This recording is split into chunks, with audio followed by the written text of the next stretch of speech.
We are in the people business. We just happen to sell cars.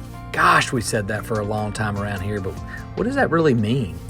Well, this is our attempt to bring out some of what that means in real-life stories of the people that make up this special company. My name's Ty Bullard, and I have the honor and the privilege of leading Joe Bullard Automotive right here in Mobile, Alabama, that is truly trying to make a difference one person at a time. Really, Ty? Easy to say, but are you seriously trying to do this or just saying this? I get it, and frankly, I think it's a fair thought. But come journey with us as we open up with these people and truly get to explore their humanness that makes them difference makers. We all have a story. I do, you do, we all do, and I'm just excited to share some of these with you. Okay, enough with the intro. Let's jump in. We are back for our third episode, and I know you're there's just so much here, and I don't want to leave it out. I want to get to it. I want to give. I want to hear you, Parker, kind of in this whole transition, because I think there's already been so many nuggets, but I think there's some more there. And so where we are, Parker, was you were now working. You had left, and you had mentioned something that Kevin D and a boss had never done for you and let you actually job show, which I think fascinating. I did not know that story, which I think is interesting. And maybe I can ask that in shortly. But you said it was about a 3-year process or 2-year process? 3-year. 3-year process where you would work for Bay Landscaping and Sexton Landscaping. And I was asking, were those company cultures different or the same, or what was that like? Yeah, so the company cultures were very different. Okay. Now, the companies both are honestly masters in their field. So I like Hank Parker in Bay Landscaping. I know he knows what he's doing. I mean, we just got Small Business of the Year, actually. Yeah, which I was real proud of. I mean, that's just, I got a lot of respect for, I'm not an entrepreneur. I'm not a, well, I guess I would say I'm not an entrepreneur. I would say I have entrepreneur spirit, like I've got it in me. Yeah, sure. You kind of have to, in our business. But I just have so much respect for somebody that starts something. It's first generation. It's like going back to my grandfather. Hank started that, and he's worked his tail off, and it ain't always been pretty, I can imagine. I mean, I'm sure there were sleepless nights and, where he probably maybe wasn't sure he was going to make it. He probably, who knows what he had going on. But I just have a tremendous amount of respect for people like him that just go start something. And to see it, Small Business of the Year in Mobile, that's a big deal. Yeah. And so, anyway, I was super proud of him. And anyways, that's a sidebar. But anyways, I got a lot of respect for him. Yeah, so their company culture is really cool. Yeah. I mean, my first day at work, I had a backpack on my desk that already had my name on it. It said Parker Elkins, account manager. I mean, my desk was completely set up, decorated, like snacks. Very intentional. Extremely intentional. Yeah. It makes a difference. And not to bash Bullard, but it was a little bit better than my... How many people were working there at the time? Probably. 25, 30? No. Total would have been between, I would say 50 during season. It's impressive. It's very impressive. And so that job, well, I'll segue this. So when I was at Bay and I was at Sexton, I was an account manager for both of them, but it was very different structures of how those were. And I don't want to get in the weeds of that. Yeah. But Bay was more, I wasn't so much as a sales-driven account manager, right? So my goal there was to meet with Ty Bullard and go over his property and make sure he was satisfied and everything looked great, and then make sure the crews were able to facilitate that. But I actually wasn't directly over the team either. So I was to make sure that your vision for your property and your expectations were met. Gotcha. Whereas at Sexton, there was a sales aspect to that. Okay. And I struggled at that. I really did. What part of the sales did you struggle at? What was the part you think it was? So I think for me, it was I had a lot of freedom at that job. Whereas in sales at Cadillac, I have a lot of structure. And I thrive in structure. Our CRM here is almost dummy proof. Yeah. If you can't do... It's a paid-for assistant. It's phenomenal. Yeah. Yeah. It's really cool. Yeah. When I remember within my first week of being here, I was like, this is the best CRM I've ever used.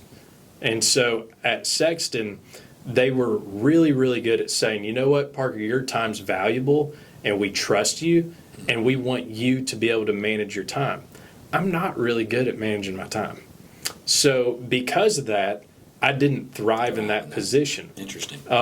However, when what I learned from both of those jobs, though, was how to approach people just on an absolute whim that I had no previous interaction with, but it had to be business related. Because as you know, I'll walk in a coffee shop and have a conversation with somebody else waiting and enjoy it. Yeah. But now we were attaching the business aspect to it. Yeah. Okay. And so that really honed that skill that honestly I didn't have the first time I was in sales at Cadillac.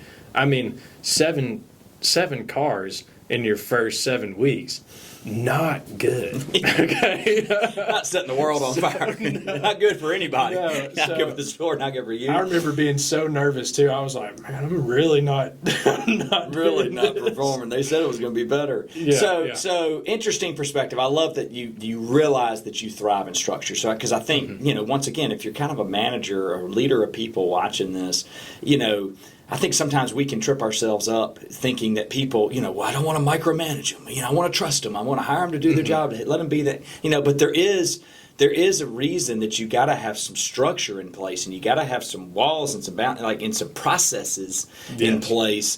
I was talking to a business owner the other day. They're just opened a business, and but they have zero process. They're like, I don't even know what that. There's no. And so they're having to bring somebody in just to establish those processes. I said, yeah, man, that's tedious work. But you got to have processes. You got to say, hey, this is who we are. This is what we believe, and this is how we do it. Yeah. And you got to be able to explain that how you do it, which that CRM is one tool that a lot of small companies are, that such expense. And so they're looking at, well, I can't afford that, But anyways, so talk about how you came back here.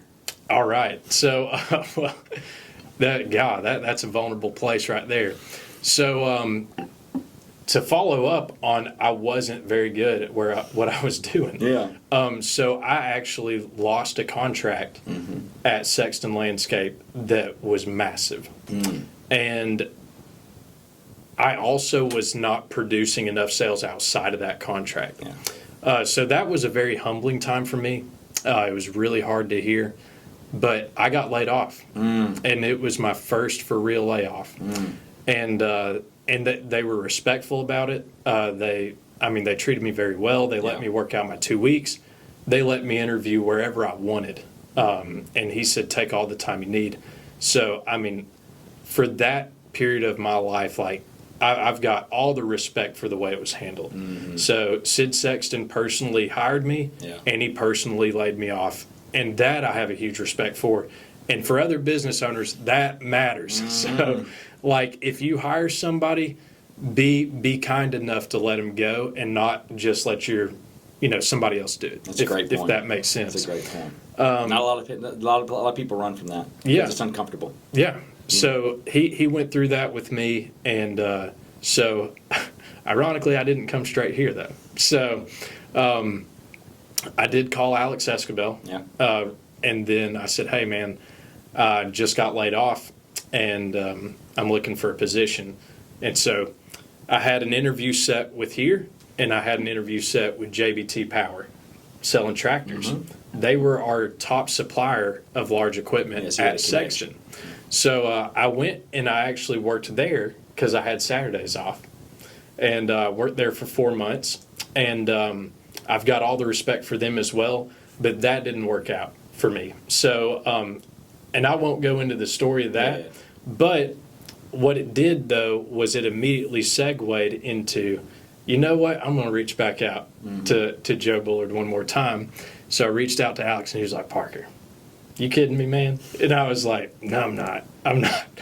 He said, you've got to go through the whole process. So this time I did have an interview, and they didn't offer me the job during the interview. But they did shortly after. Yeah. And I had good confidence in it, and especially the skills that I'd learned. I was like, I can do this this time. Yeah. But that's how I got And it's been a back different here. experience, hasn't it? Much different. Yeah. You were salesman of the month last month. Yes. Yeah. Not to say that, oh, God, but I think that's what I think is so cool.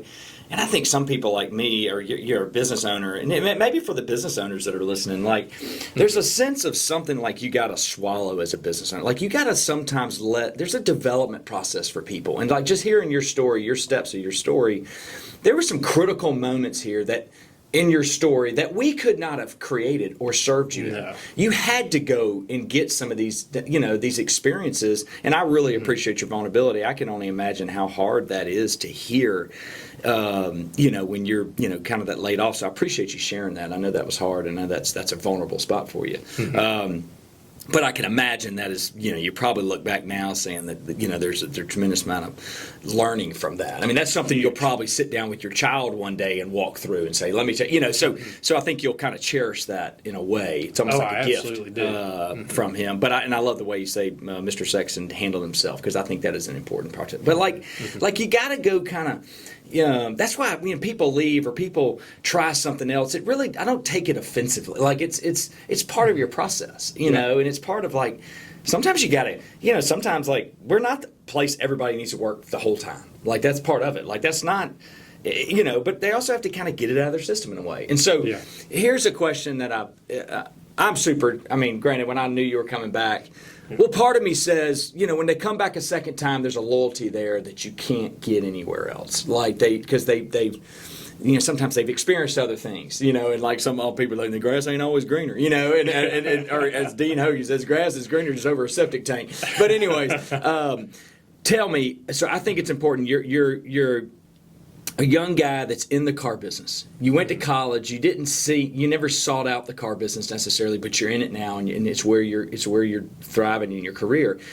What do you tell a young person that maybe is at University of Mobile right now, thinking about what to do? Like, I'm not trying to get you to convince them to come in the car business, but what do you tell that person? Yeah, for sure. We got a minute to tell you. Okay. Well, first thing that I'm going to tell them is if I have this avenue of discussion with them is their faith, first and foremost. So I would harp on that, because if your faith in Christ, if that's a foundation of your life, you need to trust what he has for you first and foremost. Amen. So for me, I did that, and it brought me to the car industry, and I'm thankful for that. When it goes from that point of how I look through every stage of my life has been orchestrated, I would say I had a part in that too. So my part in that was being obedient and trying hard. And so I'm going to turn that to what does that mean for the car business, right? So this is where I'm at now, right? I love it. I really do. I can tell. I love the people that I work for. And so as far as car industry goes, yes, I'm going to say I would come to Joe Bullard.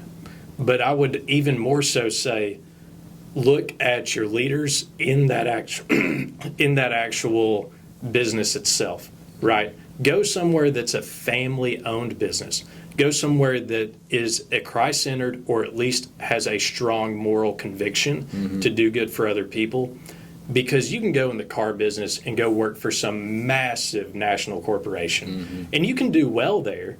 I'm not saying that it's going to be a bust, but for me personally, it matters to me that I work for a company that has hundreds of employees, and Ty Bullard knows my name. And everybody that works here understands that. Yeah.